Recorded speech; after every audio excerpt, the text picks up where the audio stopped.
अगर आप आइन को पामाल करते हैं, कानून को पामाल करते हैं, तो फिर मुल्क का बचना जो है, मुल्क का वजूद ख़तरे में पड़ेगा। इसलिए जितने भी हैंडलर्स हैं और साथ उनकी बाकियात हैं और साथ ये चोर चक्के जो अपने साथ मिलाए हुए हैं, उन्हें चाहिए कि मुल्क है तो हम हैं। इसलिए ज़रूरी है कि पाकिस्तान के वकला जगह जगह से अपनी आवाज़ सुप्रीम कोर्ट तक और हर अदालत तक पहुंचाएं और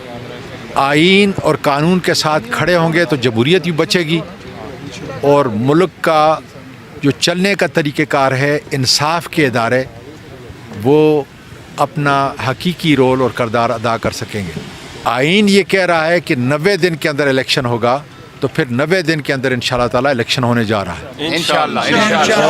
और सिविल सोसाइटी, पाकिस्तान की तमाम सियासी जमातें, स्वाय चोर चक्कों के ये 13 जमातें, इनके अलावा तहिया कर चुके हैं वो